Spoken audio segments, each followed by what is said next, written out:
बहुत बहुत स्वागत है ज्योतिष वाणी में। एक बहुत ज़्यादा यहाँ पे रिवाज चला आ रहा है कि कई लोग फ़ोन करते हैं, महाराज हमें शादी करवानी है बेटे की या बेटी की, तो हमें मुहूर्त बता दीजिए। अब वो मुहूर्त बताते हैं, पूछते हैं, हम उनको मुहूर्त बताते हैं, फिर उन्होंने बताना है नहीं इसमें नहीं हो सकता, उसमें नहीं हो सकता है, ये तारीख भी ठीक नहीं है, वो भी ठीक नहीं है, मानी इतनी कंडीशन उसमें जोड़ देते हैं। हम लोग जो अच्छा मुहूर्त होता है वो बता नहीं सकते। ऐसे कई लोग गृह प्रवेश का मुहूर्त पूछते हैं या कोई भी ऐसा मुहूर्त हमसे पूछते हैं, हमने नई गाड़ी लेनी है या कोई नया काम करना है। जितने अभी तक बहुत कम लोग मैंने ऐसे देखे हैं जो लोग हमारे अनुसार या जिनको हम बताएंगे भाई यही बहुत बढ़िया मुहूर्त है, अगर आपने करना हो, अपना कार्य अच्छा उद्देश्य है, यानी आप सफलता प्राप्त करना चाहते हो तो इस मुहूर्त में करो। अधिकतर लोग केवल अपनी कंडीशन पहले लगा देते हैं, ऐसा वैसा ऐसा वैसा। तो दर्शकों, ये बात मैं यहाँ पर इसलिए बताना चाहता हूँ कि जब भी आप कोई कार्य करते हैं, गृह प्रवेश करते हैं या बच्चों के विवाह कर रहे हैं, कोई गाड़ी ले रहे हैं, कोई भी ऐसा काम, व्यापार शुरू करने वाले हैं, उसके जो मुहूर्त होते हैं वो आप मुहूर्त के अनुसार करिए, न कि अपनी सुविधा के अनुसार मुहूर्त निकालिए। जो लोग अपनी सुविधा विशेष देखते हैं तो वो मुहूर्त फिर मुहूर्त नहीं रह जाता, वो काट छांट करके वो मुहूर्त नहीं बनता, वो केवल थोड़ा सा कोई एक योग छोटा मोटा बन जाता है। वैसे योगों के लिए आपको पूछने की आवश्यकता नहीं है, वो आप पंचांग लीजिए। दिवाकर पंचांग जालंधर से प्रकाशित होता है, बहुत ही अच्छा पंचांग है जो हम कई सालों से इसको प्रयोग कर रहे हैं। उनके विद्वान ज्योतिषियों के द्वारा, पंडितों के द्वारा इसका प्रकाशन संपादन होता है। बहुत ही अच्छा पंचांग है, इसको आप खरीदिए। उसमें सारे मुहूर्त लिखे होते हैं, सर्वार्थ सिद्ध योग, अमृत सिद्ध योग, ऐसे कई मुहूर्त हैं, उनमें आप करिए। उसके लिए आप किसी पंडित को पूछने की ज़रूरत नहीं है। अगर हम जैसे किसी लोगों से आप पूछना चाहते हैं तो फिर उनके अनुसार मुहूर्त को समझिए। मुहूर्त आपकी राशि के अनुसार होना चाहिए। जैसे हमारी राशियों के अनुसार एक घात चक्र होता है, उस घात चक्र के अनुसार प्रत्येक राशि वालों के लिए, किसी के लिए कोई महीना खराब होता है, नुकसानदायक होता है, यानी घात मनी नुकसानदायक, हानिकारक। किसी के लिए कोई बार हानिकारक होता है, कोई तिथि हानिकारक होती है, कोई नक्षत्र हानिकारक होते हैं। तो मुहूर्त में उन चीज़ों का बहुत ध्यान रखा जाता है। जब हम किसी को मुहूर्त निकाल के देते हैं तो उसमें ये देखते हैं कि भाई आपकी राशि के अनुसार जो मुहूर्त है, उस दिन आप जिस दिन विवाह होना है या जिस दिन कोई आपका कोई भी कार्य आपने करना है, उसे विवाह आदि में घात चक्र की ज़रूरत नहीं होती है। लेकिन कोई ऐसा विशेष व्यापार है, यात्रा है, कोई भी ऐसे विशेष बड़े काम करने हों तो उनमें घात चक्र की आवश्यकता होती है, और उसमें ऐसे मुहूर्त देना चाहिए, लेना चाहिए जिसमें आपके अनेक कंडीशन नहीं हों। फिर भी हम कोशिश करते हैं कि आपको उसमें सुविधा रहे, अनुकूलता रहे, लेकिन सबसे पहले मुहूर्त है। इसलिए अच्छे मुहूर्त में किया गया कार्य सफल होता है, सिद्ध होता है। तो इस प्रकार से आप इन चीज़ों का पालन करते रहिए। हमारे साथ एक कॉलर जुड़ रहे हैं। हेलो हेलो पंडित जी। हाँ जी। हाँ जी, हम विवाह के बारे में पूछना चाहते हैं कि रिश्ता नहीं हो रहा। रिश्ता नहीं हो रहा है। हाँ जी। आप अपना डेट ऑफ बर्थ बताइए। 2 अप्रैल 1987। 2 अप्रैल 1987। 87। हाँ जी। ठीक है, टाइम बताइए। 4:02 पर। सुबह का, शाम का? शाम का। कहाँ का बर्थ है?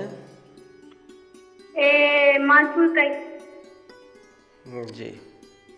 हम पूछना चाहते थे कि हमने लड़का देखा था हाँ। तो अच्छा लड़का नहीं मिल रहा। आपने लड़का देखा था और हाँ, मिला नहीं। क्या नहीं मिला? अच्छा रिश्ता नहीं मिला। अच्छा रिश्ता नहीं मिला। हाँ जी। ठीक है, कोई बात नहीं, आप चिंता मत करिए, आपको मैं उसका उपाय बताता हूँ। तो प्रभु हाँ की जी। कृपा से आपको अच्छा रिश्ता मिलेगा। आप ऐसा करिएगा, ये जो पीपल के पेड़ होते हैं, हाँ जी। उन पेड़ के नीचे आपने 11 सरसों के तेल के दिए जलाने हैं हाँ और जी। उसमें हल्दी जो है ना, हल्दी, हाँ जी। वो दिए के चारों ओर हल्दी डाल देना। उसको देखो, ये हल्दी क्यों डालते हैं ये भी मैं बताता हूँ। क्योंकि हाँ जी। हल्दी जो है मंगलता की प्रतीक है, ठीक है ना। हाँ शादी जी। शादी में क्या करते हैं हल्दी का, पता है? हाँ जी। पता है क्या करते हैं शादी में हल्दी का? नहीं। हाथ पीले करते हैं, अच्छा जी। ठीक है। तो हाँ जी। इसलिए आप हल्दी का प्रयोग वहाँ पे जरूर करना। करना शनिवार को है, क्योंकि अच्छा जी। आपका जो 7वां खाने का मालिक शनि है और हाँ शनि जी। आपके वृश्चिक राशि में बैठे हुए हैं, जिस कारण से विवाह में कुछ ना कुछ अड़चनें आती हैं या काफ़ी लंबे टाइम बाद लड़के सेलेक्ट होते होते हाँ हैं। जी। हाँ मैंने जी। सही लड़का तब मिलता है जब काफ़ी लड़कों को देखने के बाद। तो अच्छा वो जी। ये प्रयोग करना, वहाँ पे प्रार्थना करना और वहाँ पे साथ में थोड़ा शक्कर भी ले जाना। तो उधर पीपल के पेड़ के नीचे से चींटियाँ वगैरह बहुत होती हैं, हाँ जी। तो उनका चींटियों का भी मुंह मीठा करा देना, ठीक है। अच्छा जी। तो आप ये जरूर करना, ये शनिवार शनिवार करते रहो तो वो आपका कार्य जल्दी हो जाएगा, ठीक है। अच्छा जी। हाँ ठीक है जी। धन्यवाद। तो ये भी मैंने कई जगह देखा है कि कई लोग उपाय करते हैं, पंडितों से ज्योतिषों से पूछ करके ले जाते हैं, उपाय करते हैं, ये चीज़ वहाँ चढ़ा दीजिए या ये चीज़ वहाँ चढ़ा दीजिए। लेकिन क्यों, ये भी जानना ज़रूरी है। जैसे मैं अपने पीछे अपने सारे प्रोग्राम में ये बताता आया हूँ कि सबसे पहले हम वो क्यों वाली बात समझनी चाहिए कि ऐसा क्यों होता है या ऐसा क्यों हो रहा है। हम लोग दिए क्यों जलाते हैं, हम लोग शक्कर क्यों चढ़ा रहे हैं, चींटियों को क्यों दे रहे हैं, जल प्रवाह क्यों करना है, ऐसे कई प्रश्न होते हैं और लोग जानते हैं नहीं, बस करते रहते हैं, जो बताया था जी तो ऐसे करना है। कई लोग ये भी मैंने देखे, उपाय उनको बताते हैं, हमने लिख के दे दिया लेटर पैड पे, लेकिन फिर भी वो 50 बार फ़ोन करेंगे, जी ये कैसे, ये क्यों, ये कब, ये मैंने बहुत ज़्यादा क्वेश्चंस करते हैं कि ये कैसे करना है। मनी गुड़ जल प्रवाहित करना है तो उसको कैसे घुमाना है, कैसे पकड़ना है, कैसे छोड़ना है, पूरा मनी इतना डिटेल। देखिए ऐसे कोई वो बात नहीं होती है। आपको भोजन करना है, चाहे चम्मच से खाओ चाहे हाथ से खाओ, तो ऐसी कोई दिक्कत नहीं है। आप उपाय जो बताते हैं वो आप करिए और एक बार में अच्छे ढंग से समझ जाइए और 2 बार में समझ जाइए, 3 बार में समझ जाइए, लेकिन ज़्यादा, क्योंकि औरों को भी हम लोग बताते हैं, औरों को भी समय देना पड़ता है, तो इसमें सावधानी पूर्वक कार्य करिए। हम कोई भी सामग्री चढ़ाते हैं, जैसे पूजा करते हैं तो अक्षत चढ़ाते हैं। अक्षत का मतलब चावल।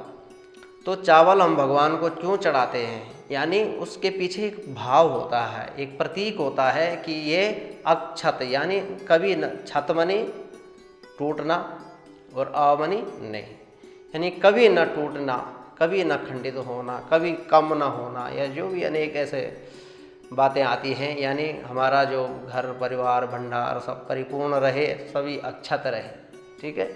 ऐसे ही हम कोई भी सिंदूर है, कोई हल्दी है, कोई ऐसी चीज़ चढ़ाते हैं तो ये क्या है, ये मंगलता की प्रतीक हैं, सौभाग्य की प्रतीक हैं। तो जो भी हम लोग ऐसे आइटम्स चढ़ाते हैं तो वो एक प्रतीक रूप में है, उनके पीछे एक भाव होता है कि हम ये सामग्री चढ़ा रहे हैं, तो एक भाव है कि प्रभु हमने हल्दी चढ़ाई है तो ये मंगलता का प्रतीक है, सौभाग्य का प्रतीक है, तो हमें ये ऐसा प्राप्त हो। तो ऐसे ही हम कीड़ी मकोड़ियों को देते हैं, तो वो कीड़ी मकोड़ियों को कौन चारा खाना कौन देगा उनको, तो उनका उदर पोषण होगा, उनके लिए कुछ दाना चुगा जाएगा। तो उसका मतलब यह है कि प्रभु जिस प्रकार से हम इन जीवों का, जिनको कोई देने वाला नहीं है आपके अलावा, तो वैसे ही प्रभु हम इनको कुछ दाना डाल रहे हैं ताकि हमारा भी जो है भंडार, हमारे भी जो भोजन व्यवस्था है, हमारा जो भी जिससे भी हमारा घर चलता है वो साधन परिपूर्ण बने रहें और हमारे उदर पूर्ति के साधन और भी अच्छे अच्छे बनते रहें। इसलिए हम इन जीवों को ये चीज़ें, सामग्री तिरजोली है, शक्कर है, कुछ भी ऐसी चीज़ें डाल रहे हैं। ऐसे ही हर चीज़ एक भाव और एक प्रतीक के रूप में होती है। दूर्वा गणेश जी को चढ़ाते हैं तो संतान, क्योंकि दूर्वा वंश वृद्धि का प्रतीक होती है। दूर्वा अपने आप फैलती है, आपने देखा होगा दूर्वा को कोई लगाता नहीं, ना कोई उसको सींचता है, लेकिन हर कहीं दूब अपने आप हो जाती है। तो वो फैलने का, विस्तार का प्रतीक है, इसलिए उसको भगवान की पूजा में चढ़ाते हैं। और गणेश जी को विशेष करके दूर्वा प्रिय है। जब कोई विघ्न बाधा आती हो, व्यापार रोजगार, शादी विवाह, कोई रुकावट हो, तो ये भी बहुत बढ़िया अच्छा उपाय होता है कि 1000 नाम गणेश जी के ले करके ओम गणपते नमः, ओम गणेशाय नमः इत्यादि नामों से 1000 दुर्वा के जो अंकुर हैं, कोमल अंकुर, वो गणेश जी को चढ़ाने चाहिए। और ये एक आयुर्वेदिक औषधि भी है, तो उससे ये प्रतीक है कि हमारी वंश वृद्धि इसी प्रकार सदैव होती रहे प्रभु, इसलिए हम दूर्वा चढ़ा रहे हैं।